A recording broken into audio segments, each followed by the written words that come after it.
بسم الله الرحمن الرحيم. ومن أحسن قولا ممن دعا إلى الله وعمل صالحا وقال إنني من المسلمين. السلام عليكم ورحمة الله وبركاته. إن الحمد لله نحمده ونستعينه ونستغفره ونعوذ بالله من شرور أنفسنا ومن سيئات أعمالنا. من يهده الله فلا مضل له ومن يضلل فلا هادي له وأشهد أن لا إله إلا الله وحده لا شريك له وأشهد أن محمدا عبده ورسوله صلى الله تعالى عليه وعلى آله وصحبه وسلم تسليما كثيرا. يا أيها الذين آمنوا اتقوا الله حق تقاته ولا تموتن إلا وأنتم مسلمون. يا أيها الناس اتقوا ربكم الذي خلقكم من نفس واحدة وخلق منها زوجها وبث منهما رجالا كثيرا ونساء واتقوا الله الذي تساءلون به والأرحام إن الله كان عليكم رقيبا. يا أيها الذين آمنوا اتقوا الله وقولوا قولا سديدا يصلح لكم أعمالكم ويغفر لكم ذنوبكم ومن يطع الله ورسوله فقد فاز فوزا عظيما. أما بعد أعوذ بالله من الشيطان الرجيم. إن الذين قالوا ربنا الله ثم استقاموا فلا خوف عليهم ولا هم يحزنون. সম্মানিত দিনী ভাই এবং বোনেরা, আল্লাহ পাক রব্বুল আলামিনের প্রশংসা এবং প্রিয় নবী মুহাম্মদুর রাসূলুল্লাহ সাল্লাল্লাহু আলাইহি সাল্লামের উপর দরুদ ও সালামের পরে অল্প কিছুক্ষণ সময় আর আপনাদের নেব। 9:30 বাজতে যাচ্ছে, কারণ আমাদের আলোচনাও শেষ করতে হবে। তারপরে আবার বেশ কিছু আপনাদের জন্য পুরস্কার আছে, আর তারপরে খাওয়া দাওয়ার ব্যবস্থা আছে।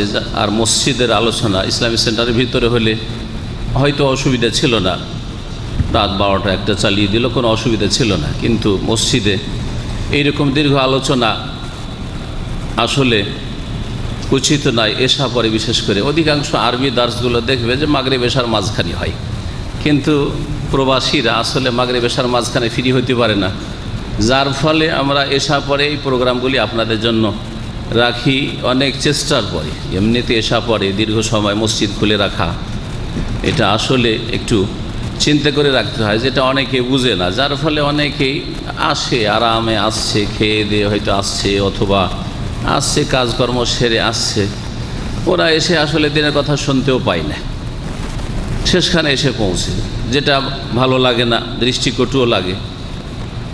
তো যে কোনো কারণে হোক আলহামদুলিল্লাহ সহি সালামত পৌঁছে গেছি। কিন্তু আজকে এমন একটা প্রয়োজনে ছিলাম যে যদি ওয়াদা না থাকতো পূর্ব থেকে, তাহলে এখানে হয়তো আজকে আসতাম না। এমনি যদি সাধারণ আলোচনা হয়তো, মাসিক আলোচনা না হইতো, ওয়াদা এরকম না থাকতো বিজ্ঞাপনে, তাহলে আমি আসতামই না আজকে হয়তো।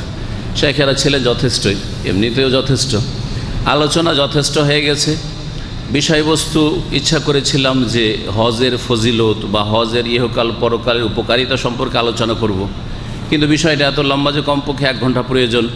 এজন্য আজকে সেটা স্থগিত রাখছি। ইনশাআল্লাহ তাআলা সামনে বৃহস্পতিবার না হলে তার পরের বৃহস্পতিবার ইনশাআল্লাহ ইসলামী সেন্টারে এই বিষয়ে আলোচনা হবে। হজটা আরও একটু কাছে আসবে। তবে যারা হজে যেতে ইচ্ছুক, বরং যাদের ওপর আল্লাহ পাক হজ ফরজ করে দিয়েছেন, এখনও ফরজ হজ আদায় করেননি, তারা এখন থেকে মানসিক দিক থেকে, আর্থিক দিক থেকে, আর যেসব প্রয়োজন রয়েছে হজের আগে, সেসব দিক থেকে প্রস্তুতি নেন, যাতে করে আপনার নিয়তে আল্লাহ বরকত দান করেন। এখন থেকে নিয়ত করবেন যে আমি হজটা সারবো, তাহলে নিয়ত গুণে বরকত, এটা আমাদের আঞ্চলিক ভাষা, নিয়ত গুণে বরকত। ইন্নামাল আমাল বিন্নিয়াত, এটা হাদিসের ব্যাখ্যায় বলতে হবে। মানুষের কাজকর্ম, আমল, নামাজ, রোজা, হজ, যাকাত ইত্যাদি ইবাদত বন্দেগী, এই যে হজে, এটা নির্ভর করে কিসের ওপর? নিয়তের ওপর। আমার কম পয়সা লাগছে, ফ্রি পাচ্ছি না পাচ্ছি, এসব দেখা দেখেন। আমি হজ করব, আল্লাহ আমার হজ ফরজ করেছেন, এই নিয়ত যদি রাখেন, এটা আমার প্রথম কাজ। আমার বাড়িঘর তৈরি করা প্রথম কাজ নয়, দেশে থাকার মতো, চলার মতো বাড়িঘর আছে। হজ ফরজ, হজ আমি করব যদি নিয়ত করেন তো আল্লাহ সহজ করে দেবেন। ফাইজা আজামতা ফাতাওয়াক্কাল আলাল্লাহ, যদি দৃঢ় সংকল্প হয়ে যাও, অন্তরে যদি আপনি প্রতিজ্ঞা করেন যে আমি ইনশাআল্লাহ এবারে হজ ছাড়ব, তো আল্লাহ বলছেন ফাতাওয়াক্কাল আলাল্লাহ, আল্লাহর প্রতি ভরসা করো, ইনশাআল্লাহ আল্লাহ পাক তৌফিক দেবেন। কিন্তু নিয়তেই যদি দ্বিধাগ্রস্ত হন, করব কি করব না, এত কত টাকা লাগছে দেখি, যদি ফ্রিতে পেয়ে যায় 1,500-2,000 টাকায় ইত্যাদি ইত্যাদি, বা এমনিতে একেবারে এইরকম কিছু লোকেরা আছে, তো ওই রকম করলে আসলে হজ মানুষের নিয়তের উপর নির্ভর করছে, গুরুত্বপূর্ণ একটি ইসলামের ইবাদত। এই জন্য আজকে শুধু এতটুকু বলবো যে হজের প্রস্তুতি নেন, আর্থিক দিক থেকে হালাল পয়সা জমা করেন, হালাল রুজি খান, যাতে করে হজটা কবুল হয়। আর মানসিক দিক থেকে প্রস্তুত থাকেন, ইমানি দিক থেকে প্রস্তুত থাকেন। ইমানিক দিক থেকে প্রস্তুত হওয়া হচ্ছে যে হজের আগে যেই কাজগুলি ফরজ, সেই কাজগুলি যেন আপনার পারফেক্ট থাকে, ফুল থাকে।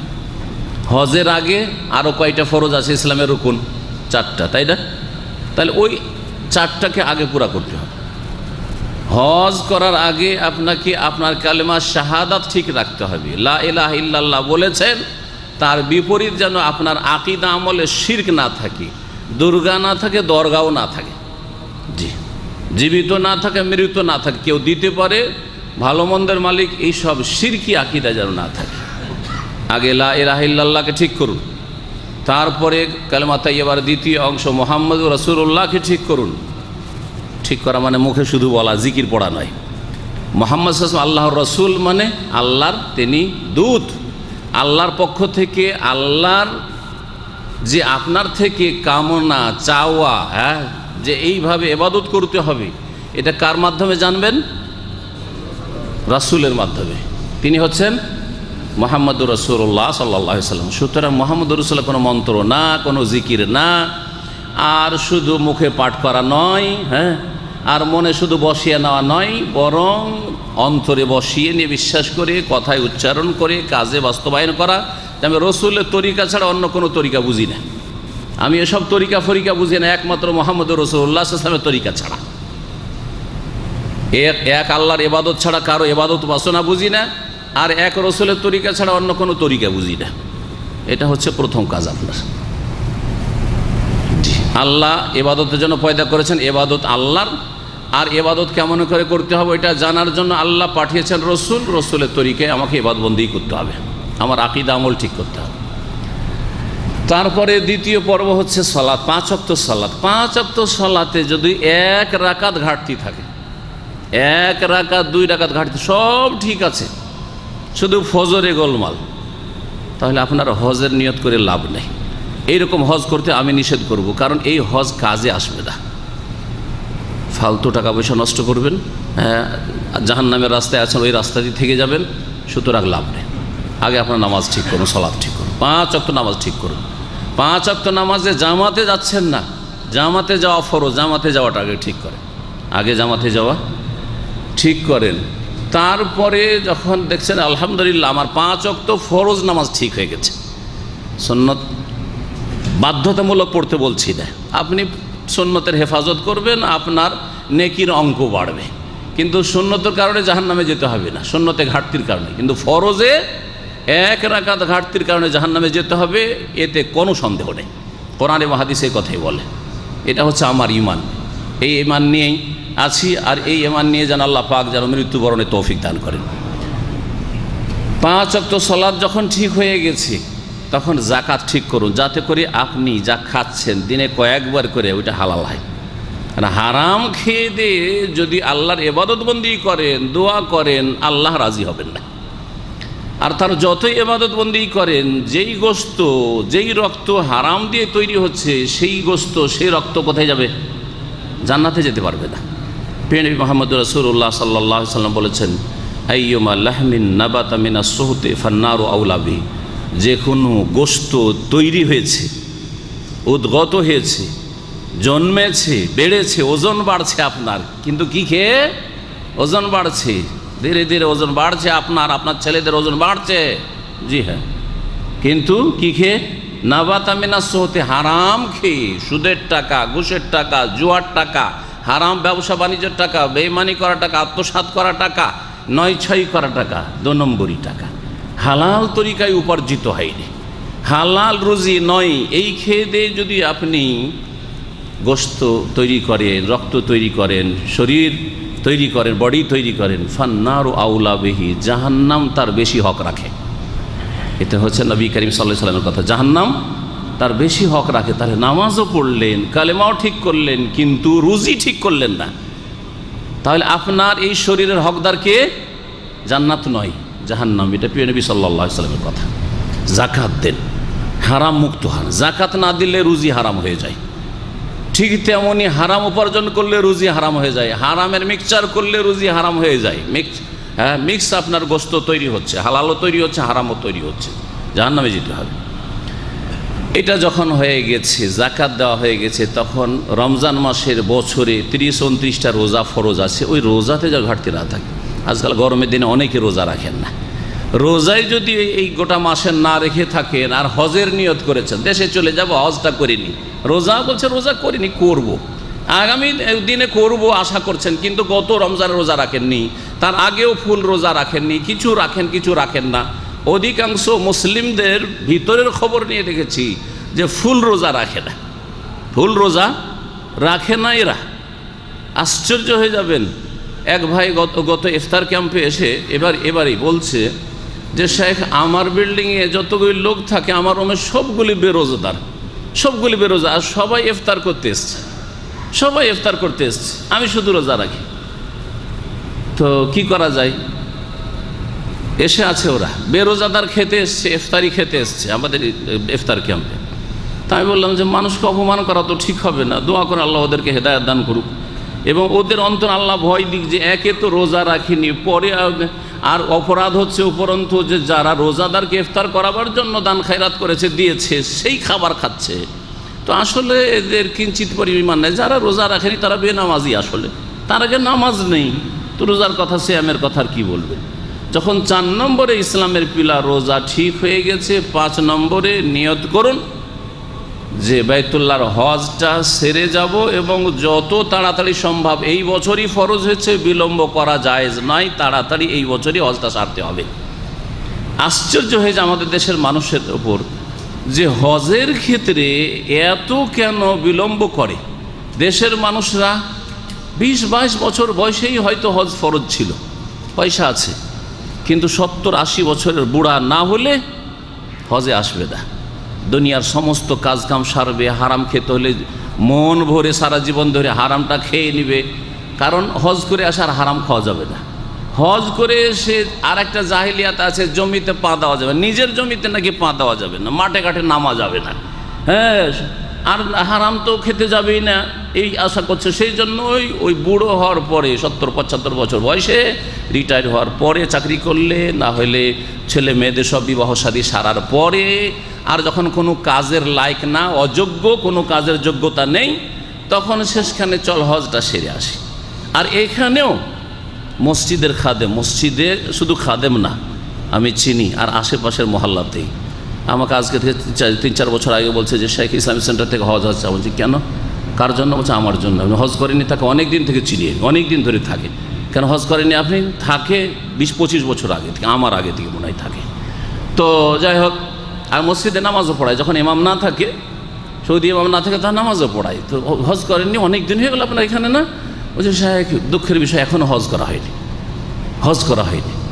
তাহলে বলেন যে হজ সম্পর্কে আমাদের কত অনীহা বলেন আর অভক্তি বলেন, আর হজের গুরুত্ব লেস, আমাদের কাছে গুরুত্ব নেই। যাই বলেন যে হজটা শেষ কাজ, সব কাজ সেরে যখন চাইবো যে ফিনিশ চলে যাব, যাক হজটা করে যাই। আর না হলে ছোট হজ তো আছে, না হলে ছোট হজ তো আছে, ছোট হজ নিয়েই খুশি, যাক। হ্যাঁ, দেশে গেলে কমপক্ষে বলবো যে বড় হজ করিনি, ছোট হজ করে এসেছি। মানুষকে ধোকা দেওয়া, ছোট হজ বলে কিছু নেই, আসলে ছোট হজ বলে কিছু নেই। উমরা আছে, উমরাকে ছোট হজ বলে না, এটা আমাদের দেশীয় কথা। তো এই কথাগুলি বলতে গিয়ে লম্বা হয়ে গেল, কিন্তু আয়াতের সাথে আমার সম্পর্ক আছে। হজ সম্পর্কে আলোচনা করব না, কিন্তু হজের আগে যেগুলি সেগুলি সংশোধন, আর হজটাও করতে হবে। আল্লাহ পাক রব্বুল আলামিন মুসলিমকে সোজা চলতে বলেছেন। যখন আমরা আলহামদুলিল্লাহ মুসলিম, তাহলে কি করতে হবে? সোজা। হ্যাঁ, সৌদির একটা ভাষা বলে, আপনারা আমাদের চাইতে বেশি মুখস্থ রাখেন। হ্যাঁ, কারণ আপনাদেরকে বোঝানো যে বললে মাফি মিন্না মিন্না বলে না, মিন্না মিন্না মানে কি? হ্যাঁ, মিন্না মিন্না মানে এই দিকেও চলিয়ে না ওই দিকেও চলিয়ে না, বুঝেন না?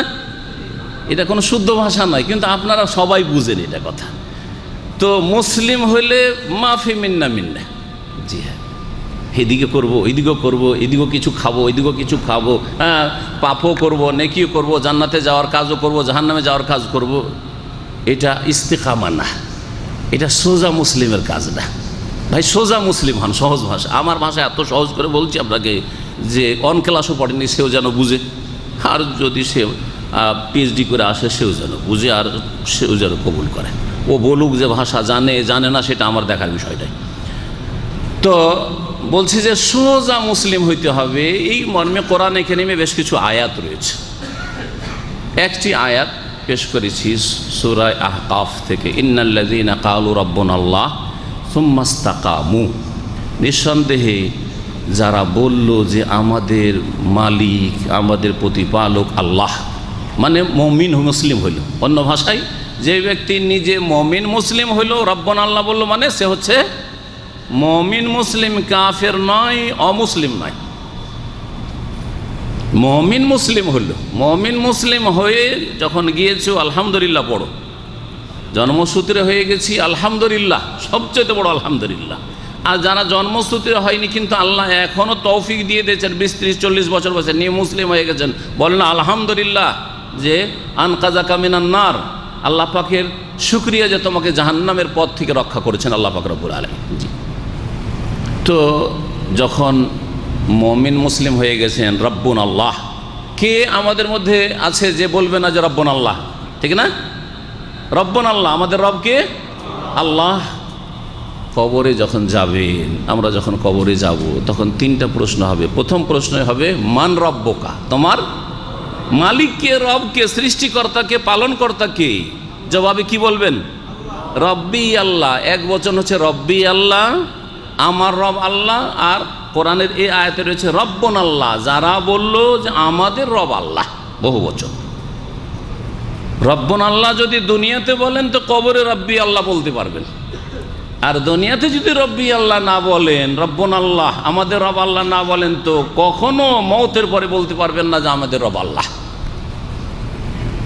যারা বলল রব্বুন আল্লাহ কিন্তু আল্লাহ রব, আর আল্লাহকে মানেন না, আল্লাহর পথে চলেন না, বাঁকা পথে চলেন, তাহলে কি আল্লাহকে মানা হইল?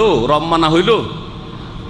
বাপের ছেলে আপনি, লোকে জিজ্ঞাসা করলে যে আপনার আব্বা কোনটা, বলছে এটা আমার আব্বা, কিন্তু আপনার আব্বার কোনোটাই মানেন না আপনি, আদেশও মানেন না আর নিষেধাজ্ঞাও মানেন না আপনি। তাহলে আপনার বাবা কি বলে, আমি কি তোর বাপ? তোর কি বাপ? না, আমি তোর বাপ নয়, তুই আমাকে মানিস না, কিসের বাবা কিসের ছেলে তুই, ঠিক না? ঠিক কিনা বলেন? আপনি যদি ছেলে জন্মে থাকেন তো আপনিও বলবেন, ছেলেমেয়েরা যখন সাবালক হবে আর যখন মানবে না আপনাকে, আল্লাহ না করে এরকম হয় আপনার, তখন আপনিও বলবেন যে তুই আমার জন্মাই না, তুই আমার ছেলেই না, ঠিক না? আমি তোর বাপ না, আমাকে বাপ বলবি না। রাব্বুন আল্লাহ বলছেন, তাহলে কি করতে হবে? আল্লাহ বলছেন সুম্মা ইসতাকামু, তাহলে সোজা হয়ে গেল, সোজা হয়ে যেতে হবে। যখন রাব্বুন আল্লাহ বলেছেন তাহলে কি করতে হবে? সোজা হয়ে যেতে হবে। এই সোজা কেমন করে হবেন, এই 2-3টি কথা বলে শেষ করব। কেমন করে সোজা হবেন? যদি সোজা হয়ে যান আল্লাহকে রব মেনে নেওয়ার পরে, তো আল্লাহ বলছেন ফালা খাউফুন আলাইহিম, তাদের কোনো ভয় নেই, কোনো ভয় নেই আপনার। কবরের জীবন বলে ভয়, হিসাব নিকাশ বলে ভয়, জাহান্নাম বলে ভয়, আল্লাহর আযাব বলে ভয়, যে কোনখানে যে ফেসে যাব, কোনো ভয় নেই। সোজা যদি চলেন তো ফালা খাউফুন আলাইহিম, কোনো ভয় নেই, ওয়ালা হুম ইয়াহজানুন, আর কোনো চিন্তাও নেই। সামনে যেদিকে যাচ্ছেন ওইদিকে ভয় ভয় করছেন যে কি জানি কি আছে না আছে, ভয় নাই। যেদিকে যাচ্ছে ওইদিকে ভয় নাই, মওতের পরে কোনো ভয় নাই। যেদিকে আগামী জীবনের ক্ষেত্রে ভয় নেই।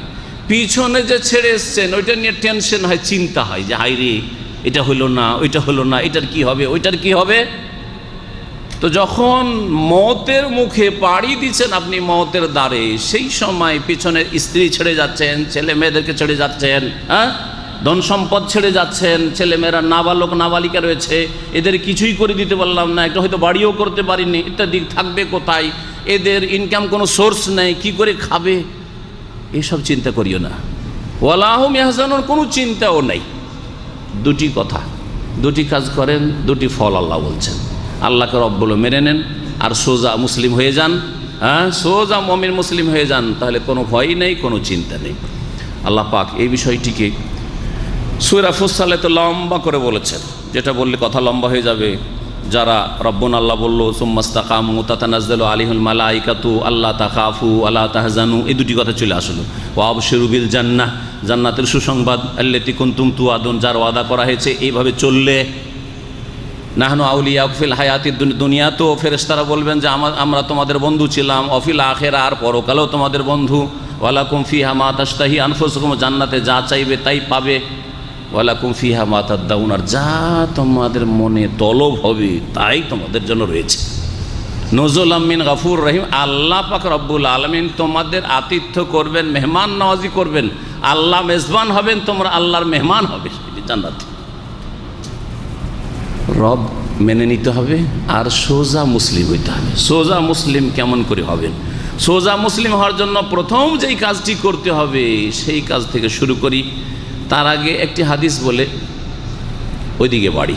প্রিয় নবী সাল্লাল্লাহু আলাইহি সাল্লামকে সুফিয়ান বিন আবদুল্লাহ সাকাফি জিজ্ঞেস থেকে বর্ণিত, তিনি বলছেন, ইয়া রাসূলুল্লাহ কুল্লি ফিল ইসলামে কাউলান, আমাকে ইসলামের ক্ষেত্রে একটি সারসংক্ষেপ কথা বলেন, শর্টকাট চাই। শর্টকাট কোরআন হাদিস আছে না অন্য তরিকা আছে? হ্যাঁ, শর্টকাট কোরআন হাদিস আছে। আর যারা বলবে আমাদের তরিকাটা চিশতিয়া সাবেরিয়াটা হচ্ছে শর্টকাট, হ্যাঁ, সহি কথা না মিথ্যা কথা? মিথ্যা কথা। মানুষের বানানো কথা কখনো শর্টকাটটা, মানুষের বানানো কি করে শর্টকাট হইতে পারে? আল্লাহ যা দিয়েছেন সেটা শর্টকাট। দেখেন আর কত শর্টকাট, রব্বুন আল্লাহ বলেন, সোজা চলেন, কত শর্টকাট। জি, তাহলে কোনো চিন্তা নেই। জি, কোনো চিন্তা না। আপনি আল্লাহর ওলি, আল্লাহর ওলিদের কোনো চিন্তা নেই। আল্লাহ পাক সূরা ইউনূস আলা ইন্না আউলিয়া আল্লাহি লা খাউফুন আলাইহিম ওয়া লা হুম ইয়াহজানুন, একই কথা। আল্লাহর বন্ধুদের না কোনো চিন্তা আছে না ভয় আছে। আর আল্লাহর বন্ধু তাহলে কারা? দুটি আয়াতের সমন্বয় করলে যারা রব্বুন আল্লাহ বলার পরে সোজা মুসলিম, সিধা সাদা মুসলিম হন, বাঁকা মুসলিম হইেন না, সোজা মুসলিম হইতে হবে। এখন সোজা মুসলিম হইতে হলে হাদিসটি শোনাই। যখন সাহাবী জিজ্ঞাসা করলেন কুল্লি ফিল ইসলামে কাউলান লা আসআলু আনহু আহাদান বাদাকা, আপনার পরে আর এই বিষয়ে যেন কাউকে জিজ্ঞাসা করার প্রয়োজন না হয়। রাসূলুল্লাহ সাল্লাল্লাহু আলাইহি ওয়াসাল্লাম বললেন দুটি কথা, কুল আমানতু বিল্লাহ সুম্মা ইস্তাকিম, বলো আমি আল্লাহর প্রতি ঈমান নিয়ে এসেছি, রাব্বুন আল্লাহ, ওই যে আয়াতে আছে, হাদিস আছে, আমানতু বিল্লাহ, আমি আল্লাহর প্রতি বিশ্বাস করেছি, আল্লাহ যা বলেছেন তা বিশ্বাস করেছি, আল্লাহ যে রাসূলকে পাঠিয়েছেন বিশ্বাস করেছি, আল্লাহ আখিরাত জান্নাত জাহান্নামের কথা বলেছেন বিশ্বাস করেছি, আল্লাহ নামাজ ফরজ করেছেন বিশ্বাস করেছি, আল্লাহ হজ ফরজ করেছেন বিশ্বাস করেছি। আমানতু বিল্লাহ, আল্লাহর প্রতি ঈমান নিয়ে এসেছি। সুম্মাস্তাকিম, তারপরে সোজা হয়ে যাও।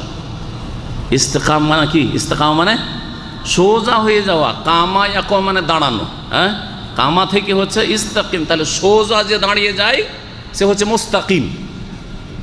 মুস্তাকিম নাম রাখে, হ্যাঁ, রাখে না? মুস্তাকিম মানে সোজা। এটা এই যে সোজা আছে এটা হচ্ছে মুস্তাকিম, এটা সোজা না, মাকা। জি, সুম্মাস্তাকিম, তারপরে সোজা মুসলিম হয়ে যাও। এই নবী করিম সাল্লাল্লাহু আলাইহি সাল্লামের ওসিয়ত দুটি কথায়, আমানতু বিল্লাহ, আল্লাহর প্রতি ঈমান নিয়ে আসো, আর সোজা মুসলিম হয়ে। সোজা মুসলিম হওয়ার জন্য প্রথম আল্লাহর দ্বীন সম্পর্কে এলেম শিখতে হবে। এলেম শিখতে হবে। আমি মসজিদে পৌঁছিতেই ইঙ্গিত শুনলাম আমাদের ছোট ভাইয়ের বক্তব্যে যে আপনারা বই অনেকে নিতে আগ্রহী না, কিতাব নিতে আগ্রহী না। কিতাব যদি আপনাকে দেওয়া হয় তো নিতে আগ্রহী না, কিন্তু যদি একটা মোবাইল কার্ড দেওয়া হয় ওইটাই দেন, যায় নামাজ দেয় ওইটাই দেন, হ্যাঁ ওইটাই দেন আমাকে। জি হ্যাঁ, কিতাব নিতে আগ্রহী না। আর যদি কিতাব নেন অনেকে আগ্রহের সাথে ফ্রি পেলে কিতাব নিয়ে নেবেন অথবা পয়সা দিয়েও নেবেন। এক শ্রেণীর লোক আছে, আলহামদুলিল্লাহ আমাদের অনেক ছাত্র আছে পয়সা দিয়েও কিতাব নেয়, এরা যে সব ফ্রি আশায় থাকে। মেলা শ্রেণীর মানুষ আছে। জি হ্যাঁ, তো এখন আলহামদুলিল্লাহ আমাদের মুসলিম ভাইদের মধ্যে কল্যাণ আছে, অনেকে পয়সা খরচ করে কিতাব নিচ্ছে, কিন্তু যারা পয়সা খরচ করেও কিতাব নিচ্ছে অথবা আগ্রহের সাথে কিতাব নিচ্ছে, নিজে পড়ার প্রয়োজন মনে করে যে আমি কিতাবটা নিয়ে আমার বাপকে দেবো, মাকে দেবো, ছেলেকে দেবো, মেয়েকে দেবো, ভাইকে দেবো, দেশবাসীকে হেদায়েত করবো, আর না হলে ফেলে রাখে। ময়লা আবর্জনা পড়ে থাকে, বাসায় নিয়ে গিয়ে সেলফ সাজিয়ে দিয়েছে, জীবনেও কিতাব পড়ে না। পড়েছেন না পড়িনি? পড়ে না। আগে এলেম শিখতে হবে, এলেম শিখে আল্লাহ আগে ফরজ করেছেন। যদি সোজা মুসলিম হন, আল্লাহর দিন সম্পর্কে, ফারায়েজ ওয়াজিবাত সম্পর্কে, হারাম নাজায়েজ সম্পর্কে, করণীয় বর্জনীয় সম্পর্কে আপনাকে জ্ঞান অর্জন করতে হবে। যখন সঠিক জ্ঞান হবে তখন সহি শুদ্ধ ঈমান হবে, তখন বিশুদ্ধ আমল হবে। তালাবুল ইলমে ফারিদাতুন আলা কুল্লি মুসলিম, দ্বীনের জ্ঞান অর্জন করা প্রত্যেক মুসলিমের ফরজ। প্রিয় নবী সাল্লাল্লাহু আলাইহি সাল্লামের হাদিস তিরমিজিতে রয়েছে। সুতরাং জ্ঞান, আর যারা দ্বীন এখনও শিখেননি শিখেন, যারা শিখেছেন মনে করিয়েন না যে আমি আল্লামা সেজে গেছি, মেলা মাসলা জানছি, 2-4টা মাসলা আমার চাইতে বেশি জানছেন, ওতে মনে করিয়েন না যে আরে বাপরে শেখ এটা জানেন না আর আমি জেনে গেছি। হ্যাঁ, একজন শেখ যদি 1000 মাসলাতে 2টা মাসলা 4টা মাসলা ভুলে যায়, ওই 2টা-4টা আপনার মুখস্থ আছে, এতে অনেকের আত্ম অহংকার চলে আসে যে আমি না কি হইলাম, আরে শেখ ঠিক করে বলতে পারেনি আর আমি এটা ভুল ধরতে পেরেছি। এই রোগ আছে আমাদের ছাত্র ভাইদের মধ্যে। জি হ্যাঁ, হ্যাঁ, ওই যে একটা গল্প আছে না, যে রাজার ঘরে যা আছে তা টুনটুনির কাছেও আছে। হ্যাঁ, ওই একটা টাকা পেয়ে গেছে, রাজার ঘরে যা আছে তা টুনটুনির ঘরেও আছে। তো এইরকম স্বভাবটা বাদ দিতে হবে, এলেমটা চারিদিক থেকে শিখতে হবে। আকীদার পারফেক্ট এলেম হইতে হবে, ইবাদত বন্দেগী সম্পর্কে ভালো এলেম হইতে হবে, হালাল হারাম সম্পর্কে এলেম হইতে হবে, আর তারপরে আপনার যেসব এলেম প্রয়োজন সেসব এলেম হইতে হবে আপনার। এখনও কোরআনটা শুদ্ধ করে পড়তে পারেন না, এখনও আপনি হাদিসের আরবি তর্জমাটা বুঝেন না, ওই মুখস্থ কথা শুধু মাসলা মনে আছে, শুনেছিলেন অথবা রেকর্ড করে রেখেছেন, তাতেই মনে করছেন যে জেনে গেছি। হ্যাঁ, এলেম শিখা হয়ে গেছে, আর এলেম শেখার দরকার নাই। অবশ্যই প্রয়োজন রয়েছে, এলেম শিখতে হবে মানুষের। হ্যাঁ, মিনাল মাহদে ইলাল লাহাদ, মায়ের কোল থেকে শুরু করে একবারে কবরে যাওয়া পর্যন্ত, কবরে যাওয়া পর্যন্ত। আপনি আশ্চর্য হবেন যে আমরা একটা বক্তব্যের জন্য কত পড়ি। হ্যাঁ, এমনিতে আমার আলোচনাটা আপনাকে ভালো লাগবে না। হ্যাঁ, আমি যদি ওই ওই মোমবাতির মতো করতাম তো মোমবাতির জ্বলে শেষ পাশ নেমে গেল। জি হ্যাঁ, একটা বক্তব্যের জন্য কতগুলি কিতাব পড়তে হয়। আপনাকে রেডিমেড এনে দিয়ে আরে বাপে মেলাগুলো 20টা মাসলা জেনে গেছি, আমি অনেক জেনে গেছি, শেখ যেটা বলেছে সবগুলি আমার জানা আছে, কিন্তু আমি কতগুলো কিতাব ঘেঁটে বললাম, শেখ মুখলেস কতগুলো কিতাব ঘেঁটে বললো, কত কিতাব পড়লো, কতগুলি হাওয়ালা পড়লো, কোনটা সহি সহি পড়লো, আর আপনি শুধু মাসলা যেটা মনে করছেন যথেষ্ট দেখেছি। এলেম শেখা শেষ হয়ে যায়নি, সারা জীবন এলেম শিখতে হবে, সারা জীবন এলেম শিখতে হবে। আমি যখন পড়াশোনা করি, একসময় পড়াশোনা করতাম, তখন পরিবার আমার সামনে থেকে কিতাব টেনে নিত। জি হ্যাঁ, যারা বেশি মোবাইল ব্যবহার করে তাদের স্ত্রীরা মনে করছে মোবাইলটা আমার সতীন হয়ে গেছে, হয় কি হয় না? যারা ভালো পড়াশোনা করে তাদের স্ত্রীরা মনে করে যে কিতাবটা আমার সতীন, ভালো করে মনে রাখবে। জি হ্যাঁ, এইরকম যদি হয় তাহলে হ্যাঁ আপনি পড়ুয়া লোক, আসলে পড়ছেন আপনি, আসলে পড়ছেন আপনি, এরকম পড়া পড়তে হবে। জি হ্যাঁ, এলম হাসিল করতে হবে। 2 নম্বরে সঠিক জ্ঞানের ভিত্তিতে আপনাকে কি করতে হবে? ঈমান সহি করতে হবে। ঈমানের ইতিবাচক দিক, নেতিবাচক দিক, তাওহীদ ঠিক করতে হবে, শিরক মুক্ত হইতে হবে, সুন্নত ঠিক করতে হবে, বিদআত মুক্ত হইতে হবে। জি, এই রকমের ঈমান আপনার হইতে হবে। ঈমান শুধু আল্লাহর তাওহীদে সীমিত নয়, আখিরাতটাও ঈমান। আখিরাতের কতটা চিন্তা আছে। তাওহীদ তাওহীদ করছেন শুধু, যে আমরা মাজার টাজার ওইসব মানি না, আমরা ওইসব পিট মানি না, কিন্তু আখিরাত সম্পর্কে কোনো চিন্তা নেই যে আল্লাহ যে ধরে নেবেন কিয়ামতের দিন, হ্যাঁ, যে তুমি এই অপরাধটা কেন করেছিলে, লুকিয়ে লুকিয়ে গোপনে অপরাধ করেছিলে, কোনো লোক জানতে পারেনি, মানুষকে ভয় করতে, মানুষকে লজ্জা করতে, আমাকে তো লজ্জা করতে না, যাও তুমি জাহান্নামে যাও। তখন কি অবস্থা তাহলে? একটু ভয় লাগে না যে সামনে আখিরাত আছে, ওখানে জবাব দিতে হবে? তো শুধু আল্লাহর তাওহীদটাই কায়েম করা ঈমান নয়, আখিরাতের প্রতি ঈমান, আখিরাত নিয়ে পেরেশান থাকা যে আল্লাহ কেমন করে আমি পাস করবো, এটা হচ্ছে আসল ঈমান। আসল ঈমান মান কানা ইউমিনু বিল্লাহি ওয়াল ইয়াউমিল আখির, যে আল্লাহর প্রতি আর আখিরাতে ঈমান রাখে সেই ব্যক্তি ফালা ইউজি জারাহু, সে যেন প্রতিবেশীকে, পাড়া প্রতিবেশীকে, আশেপাশের লোককে কষ্ট না দেয়। আল্লাহর প্রতি ঈমান আছে, পরকালের চিন্তা আছে, পরকালের প্রতি ঈমান আছে, যে যেতে হবে ওখানে হিসাব দিতে হবে, যেন কাউকে কে কষ্ট না দেয়। এটা কি নবী করিম সাল্লাল্লাহু আলাইহি ওয়াসাল্লামের হাদিস নয়? আপনি কথার দ্বারা কষ্ট দেন, আর আপনার ইশারা ইঙ্গিত দ্বারা কষ্ট দেন, আচার আচরণ দ্বারা কষ্ট দেন, আর হাত দ্বারাই কষ্ট দেন, যেইভাবে কষ্ট দেন না কেন, গীবত করেই কষ্ট দেন, আর চুগলখড়ি করেই কষ্ট দেন, আর আপনি কারো সাথে আপনি বৈরী ভাব দেখে কষ্ট দেন, ইত্যাদি ইত্যাদি যত দিক রয়েছে। তো আখিরাত সম্পর্কে চিন্তাশীল হওয়া, জি হ্যাঁ, ঈমান সম্পর্কে আরও মেলা দিক আছে। আল্লাহ এবং পরকাল বলেই ক্ষান্ত করলাম। ঈমানের যে 6টি খুঁটি আছে, এগুলো শুধু মৌখিক মুখস্থ রাখা না, যে রসুলের প্রতি ঈমান। রসুলের প্রতি ঈমান তো তোমার করণীয় কি রসুলের ক্ষেত্রে, কিতাবের প্রতি ঈমান, কোরআনের প্রতি ঈমান, তো কোরআন সম্পর্কে তোমার আচরণটা কেমন হওয়া উচিত, করণীয় কি, এগুলো দেখার বিষয় রয়েছে। আসলে কি ঈমান আছে, জি হ্যাঁ। তো এই ঈমানের পরে 3 নম্বরে যে কাজটি করতে হবে, ঈমানের সম্পর্ক হচ্ছে কিসের সাথে? অন্তরের সাথে। আপনার ভিতরটা খুব ভালো, আমি দেখতে পাচ্ছি কি? আমার ভিতরটা খুব ভালো দেখতে পাচ্ছি কি? আর আমি শুধু মুখে বললে হয়ে যাবে? হ্যাঁ, যারা যত বেদিন আমাদের মুসলিম সমাজে, তারা তত বলে যে শুধু নামাজ পড়লে হয়, শুধু রোজা রাখলে হয়, হ্যাঁ, আর শুধু দাঁড়িয়ে রাখলে হয়। আমার এইটা ভালো, আমার এইটা ভালো, আর এইটা ভালো হলে সব ভালো। মিথ্যুক দাবি করলে শুধু হবে, দাবি করলে বাহ্যিক তার প্রমাণ দিতে হবে। কেউ যদি বলে যে আমার ভিতরে সেন্ট লাগানো আছে, আমার এই যে আমার তলায় কি করা আছে, হ্যাঁ, সেন্ট মারা আছে, সেন্ট মারা আছে, শুধু দাবি করলে হবে না, সঙ্গে সেন্ট পাওয়া যাবে, সেন্ট পাওয়া যেতে হবে, আতরের যেন সুগন্ধি পাওয়া যায়, সুগন্ধি পাওয়া যায়, দুর্গন্ধ ছড়াচ্ছে, আর বলছে ভাই আমি ভালো করে দামি স্প্রে মেরে এসছি ভিতরে, চলবে না। তাহলে এটা তো শুধু দাবি করলে হবে না যে আমাদের অন্তর সাফ, আর আমরা খুব ভালো মুসলিম আর ভালো মানুষ না। যখন ঈমান আছে ভালো, তাহলে আমল ভালো হইতে হবে। আল্লাহ সূরা তওবার একটি আয়াতে ইরশাদ করেছেন, ওয়াকুলি মালু, হে নবী তুমি মানুষকে বলে দাও তোমরা আমল করো, কর্ম করো, কাজ করো, কাজ করে দেখাও। ফাসায়ার আল্লাহু আমালাকুম, আল্লাহ তোমাদের কাজকর্ম দেখছেন।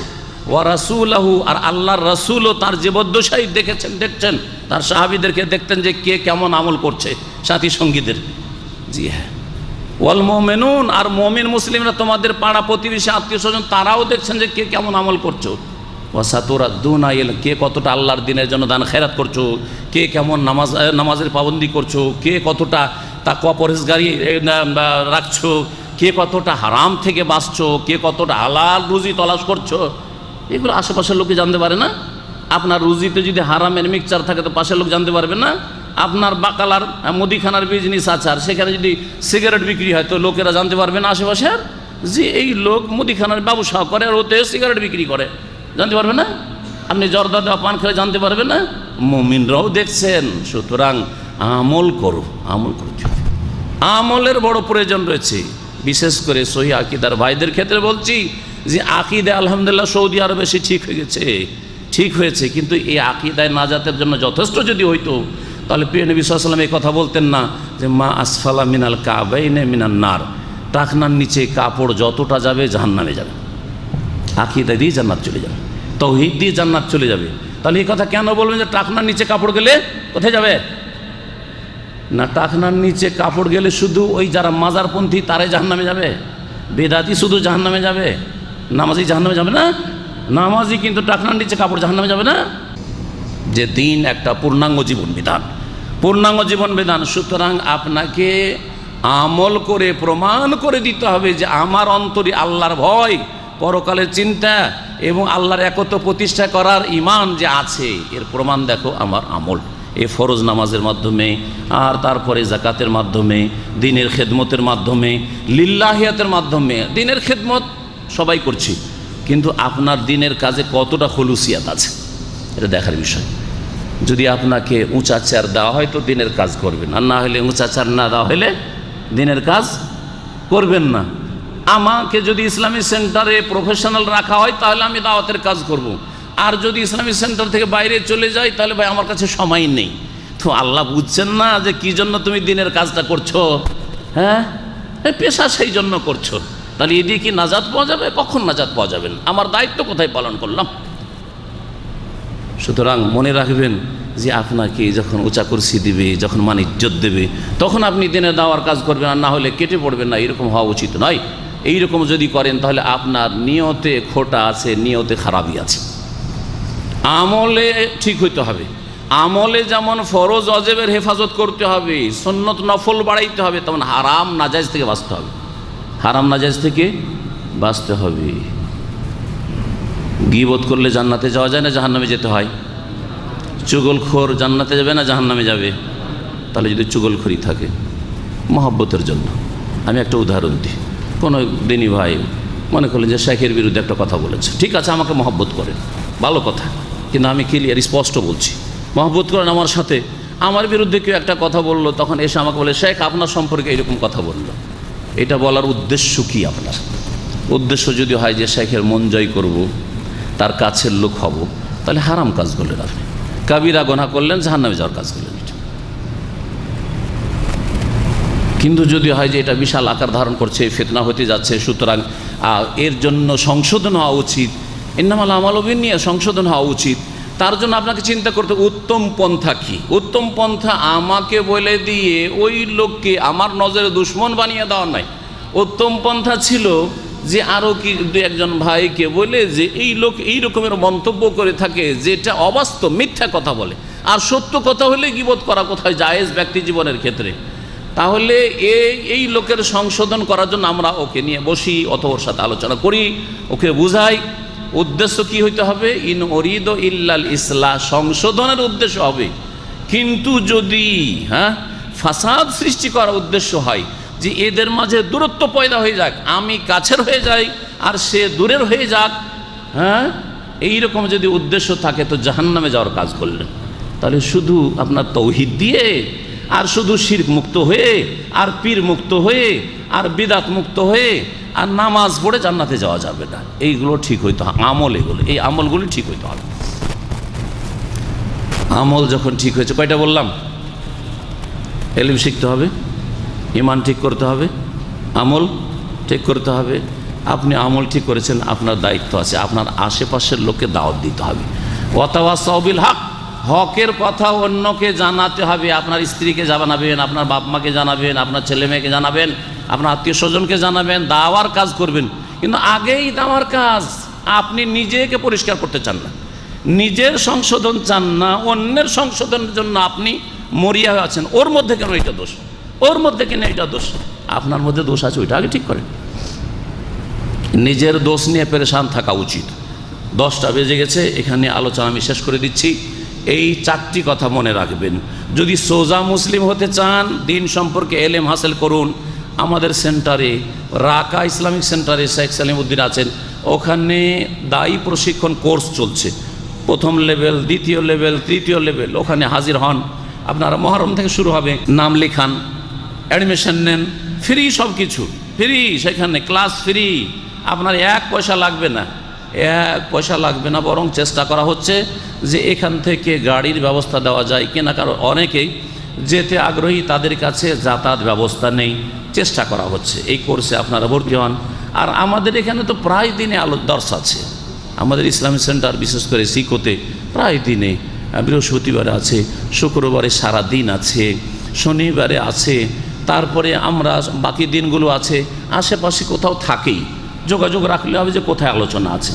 আল্লাহ পাক যেন দিন শিখার তৌফিক দান করেন, ঈমান সুন্দর করার তৌফিক দান করেন, আমল ভালো করার তৌফিক দান করেন, আখলাক চরিত্র ঠিক করার তৌফিক দান করেন। আল্লাহ পাক রব্বুল দিনের দাওয়াত আল্লাহর বান্দাদের পর্যন্ত পৌঁছাবার তৌফিক দান করেন। সমস্ত রকমের গুনাহ থেকে বেঁচে থাকার তৌফিক দান করেন।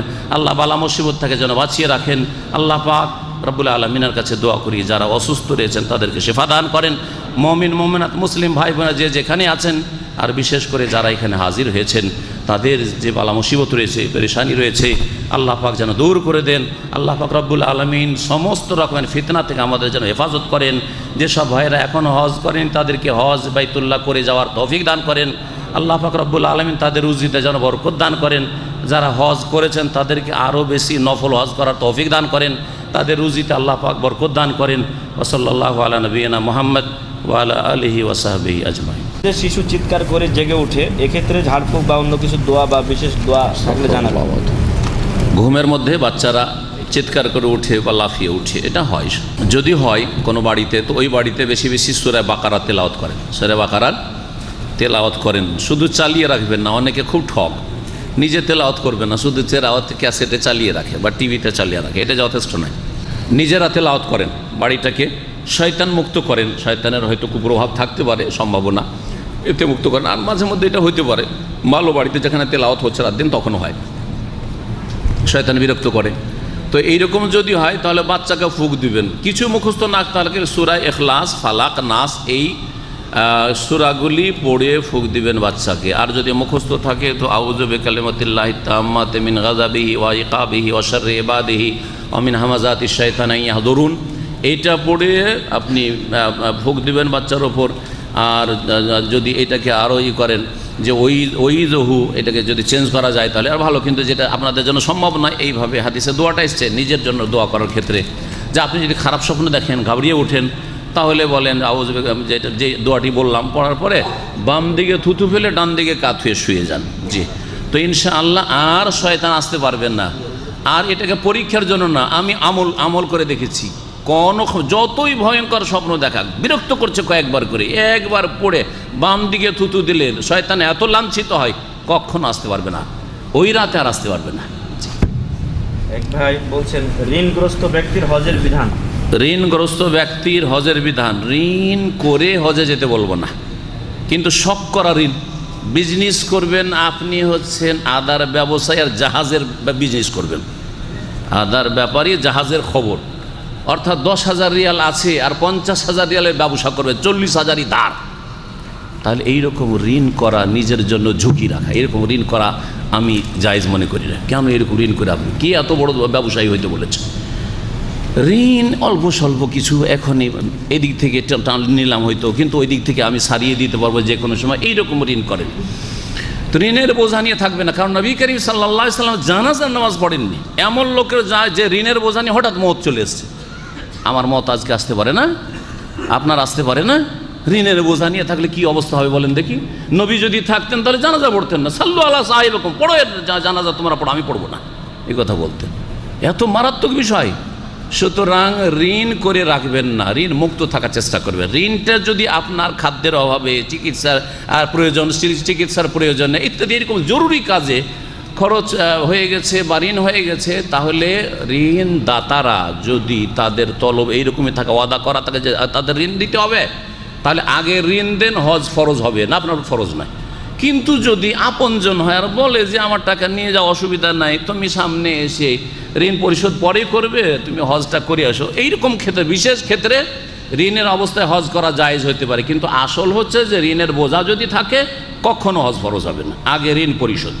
কিন্তু ঋণ আবার ওই বড় বড় কোম্পানিগুলোর ব্যাংকের লোন নেওয়ার মতো না, দাদা বুঝছেন, যে আমি বড় বড় ব্যবসা চালানোর জন্য ঋণ নিয়ে রেখেছি, না, এরকম কাজ করবেন না। জি জি, জমি কেনার জন্য, বাড়ি করার জন্য টাকা দেশে নিয়ে গেছে 5 লাখ টাকা, আর বাড়ি ধরেছে 20 লাখ টাকার। আমি চিনি বহু লোককে, কেন 20 লাখ তো কম বললাম, 30-40 লক্ষ টাকার বাড়ি ধরেছে, আর ঋণে ডুবে এসছে, এইদিকে ঋণ, ওইদিকে ঋণ, ওইদিকে ঋণ। কেন এইরকম বাড়ি করবেন? আলহামদুলিল্লাহ আমি এখনও বাড়ি করিনি, অসুবিধাটা কি? আরে আমি গত জুমাতে এই জন্য বলছিলাম যে আমি যদি রাজ প্যালেসেও থাকি, ঘুমাই, তাও মরে গেলে খালি হাতে পাঠিয়ে দেবেন। আর যদি আমি এই যে বাসা ভাড়াতে এখানে আছি, যে বাসা ভাড়া করে, এখান থেকেও খালি হাতে যাব, পার্থক্যটা কোথায়? মতের পরে সবাই সমান। বরং আসল আমল, আমি যদি মুক্ত হয়ে বোঝা হালকা হয়ে যেতে পারি গুনার বোঝা থেকে, তো কামিয়াব আমি। তাহলে কেন আপনি এই রকমের বিশাল একটা বাড়ি করে যেতে হবে, অথচ টাকা মাত্র আমার কাছে 2 লাখ, আর বাড়ি করছি 10 লাখের 20 লাখের ধার করে? না, আস্তে আস্তে আস্তে আস্তে উঠানো, আস্তে আস্তে উঠান। আল্লাহ পাক যেন বুঝার তৌফিক দান করেন। কোনো ব্যক্তি যদি নিজের অবস্থান ধরে রাখতে নিজের বসের কাছে গীবত করে অন্যের নামে, তাহলে তা ইসলামে বলছেন যে যদি নিজের অবস্থানকে ঠিক রাখার জন্য বসের কাছে গীবত করে, গীবত হারাম, গীবত হারাম। নিজের অবস্থান ঠিক রাখার জন্য অথবা প্রমোশনের জন্য, এক কথায় দুনিয়াবি পার্থিব স্বার্থে কেউ যদি গীবত করে, তো এটা সাধারণ জ্ঞানে বলবেন যে হারাম। কারো দোষ চর্চা করতে হবে কোন ক্ষেত্রে? কয়েকটি ক্ষেত্র আছে, এমন নবী রহমতুল্লাহ রিয়াজুস সালেহিনে আলোচনা করেছেন, রিয়াজুস সালেহিনটা পড়ে নিতে পারেন। তার মধ্যে একটি হচ্ছে বিচার চাওয়া, বিচার চাওয়ার জন্য নালিশ করা। ছেলে বাবার কাছে গিয়ে নালিশ করেছে আমাকে বড় ভাই মেরেছে, জি হ্যাঁ। একজনের জমি বেমানি করেছে, আদালতে গিয়ে কোর্টে গিয়ে কেস করছে, হ্যাঁ। লা ইউহিব্বুল্লাহুল জাহরা বিসসুই মিনাল কাওলি ইল্লা মান যালিম। আল্লাহ কোরআনে কারিমে 6ষ্ঠ পারার প্রথম আয়াতে বলেছেন, আল্লাহ কোনো খারাপ কথা প্রকাশ করা মানে গীবত সমালোচনা পছন্দ করেন না, ইল্লা মান যালিম, তবে কারো উপর যদি জুলুম হয়ে থাকে। একজন আর একজনের জুলম অত্যাচার করেছে, আর ও বিচার ভাবছে যে শেখকে বললে পাবো, তা আমাকে বলা যায় তার, কিন্তু সবাইকে বলে বড় যার বিচার পাক আর না পাক শুধু মানহানি করা ওকে না, তো এটা জায়েজ নাই। যদিও মজলুম সে, যাকে তাকে বলে বেড়াবে এটা ঠিক নাই। কিন্তু যদি কারো কাছে, আমার কাছে যদি বিচার পাওয়ার আশা না থাকে তো বলবে না, আমাকে বলা যায় নাই। কাকে বলবে? যার কাছে বিচার পাবে, সরকারের প্রতিনিধি, কোর্টে। জি হ্যাঁ, এইরকমই কাউকে যদি ক্ষতি থেকে বাঁচার উদ্দেশ্য হয়, বলছি ওকে আমি পেলে মারবো, কথাটা শুনেছেন, আর বেচারা যাকে মারবে ও জানে না, বলা ফরজ। ওখানে গীবত করেন, তাড়াতাড়ি গিয়ে বলেন যে তোমাকে বাইরে পেলে মারবে, খবরদার, সাবধান ওর থেকে, ওর কাছে যেয়ে না, ওকে দেখলে তুমি লুকিয়ে যাবে, ওর সামনে যাবে না, এটা বলা ফরজ। জি, একটা ছেলে একটা মেয়েকে বিয়ে করতে চাইছে, মেয়ের বাবা রাজি হতে যাচ্ছে, অথচ ছেলে খারাপ অথবা মেয়ে খারাপ, তাড়াতাড়ি করে বলতে হবে ওই ছেলে পক্ষকে বা মেয়ে পক্ষকে যে খবরদার বিয়ে দিয়ে না, ছেলে খারাপ অথবা মেয়ে খারাপ। জি, ক্ষতি থেকে বাঁচানোর জন্য, দুনিয়ার ক্ষতি থেকে বাঁচানোর জন্য যদি গীবত করা যায়, তাহলে দিনের ক্ষতি থেকে। হ্যাঁ, একজন লোক আপনাকে মেমোরি দিচ্ছে, কিন্তু কার? শিরকি আকিদার, বেদাতি আকিদার, পীর মুরিদি আকিদার বক্তা, যার আকিদা, হ্যাঁ, তাহলে প্রত্যেকের জন্য মুসলিম যে জানে যে এতে মানুষ গোমরাহ হবে, তার দিন বাঁচানো, দিন রক্ষা করার জন্য তাকে জানিয়ে দেওয়া যে এই লোকের বক্তব্য শোনা জায়েজ নয়, কারণ এই শিরক বিদাতি আলোচনা করে, কোরআন হাদিস বিরোধী আলোচনা করে, বিদাতি কথা এর বক্তব্য রয়েছে। এইরকম বেশ কিছু জায়গা রয়েছে যেগুলির ক্ষেত্রে শিকায়ত করা যাবে। স্ত্রী স্বামীর, নবী সাল্লাল্লাহু আলাইহি সাল্লামের সামনে আবু সুফিয়ানের গীবত করছেন, সে হিন্দ বলছে, ইয়া রাসূলুল্লাহ ইন্না আবা সুফিয়ানা রাজুলুন শাহীহুন। হ্যাঁ, আমার স্বামী আবু সুফিয়ান একেবারে কৃপণ মানুষ, আমার খরচ দেয় না, আমার ছেলে মেয়েদের খরচ দেয় না। তাহলে প্রয়োজনে স্ত্রী স্বামীর সম্পর্কে বলতে পারে। কাকে বলবে? নবী সাল্লাল্লাহু আলাইহি ওয়াসাল্লাম সাহাবীরাকে বলে বেড়ান যে আমার স্বামী খারাপ। কোথায় বলেছেন? রাসূলুল্লাহ সাল্লাল্লাহু আলাইহি ওয়াসাল্লামকে গিয়ে বলেছেন যাতে করে বিচার হয়। তাহলে আমি কি লুকিয়ে নিতে পারবো? হ্যাঁ, লুকিয়ে মাসলা জিজ্ঞাসা করার জন্য, হ্যাঁ ঠিক আছে, ওকে না জানিয়ে নিয়ে খরচ নিয়ে নিও। জি, এইভাবে প্রশ্ন করেছেন যে অনলাইন ব্যবসা যেটা বিকাশ করা, বাংলাদেশে টাকা বিকাশ করে অথবা ডলার ব্যবসা, এগুলো জায়েজ? বিকাশটা বুঝি না, কিন্তু ডলার ব্যবসা মানে ডলার ইন্টারনেট হারাম। কারণ সরকার ধরছে, অনেক লোক ধরে জেল খেটেছে, আমি জানি, কয়েক বছর করে এই বিভিন্ন এলাকা থেকে আমি জেলখানায় যখন বক্তব্য করতে যেতাম, আসামিগুলো আসতো মাঝে মধ্যে, জিজ্ঞেস কী ব্যাপার, বলছে ইন্টারনেটের কেস, জেল খাটছে। হ্যাঁ, যে কোনো দেশের সরকারি আইন মেনে চলতে হবে, আইনের খেলাফ কোনো কাজ করা জায়েজ নাই। ওতে নিশ্চয়ই সরকারের ক্ষতি হচ্ছে, বৃহৎ স্বার্থের ক্ষতি হচ্ছে, যার ফলে সেটা আপনার জন্য অবৈধ। কেউ কাউকে মারতে আসলে নিজেকে বাঁচানোর জন্য ওই লোককে মারা যাবে কি? কেউ কাউকে যদি মারতে আসে তো প্রতিরক্ষামূলক মারা যাবে, কিন্তু আগে থেকে আপনাকে ভয় লাগছে লোকটাকে দেখে, আগে ওকে সেরে দে, এটা জায়েজ নাই। আগেই সেরে দে ওকে, হ্যাঁ, এটা জায়েজ নাই। কিন্তু দেখছেন যে না, অস্ত্র নিয়ে চলে এসছে আমার দিকে, তখন আপনি নিজে অস্ত্র ধরে মারেন, ওই ক্ষেত্রে ও মারতে পারেন, আপনি মেরে দিলেন, হ্যাঁ, তাহলে এতে আপনার ওপর কোনো রকমের অভিযোগ নেই আল্লাহর পক্ষ থেকে, দিনের পক্ষ।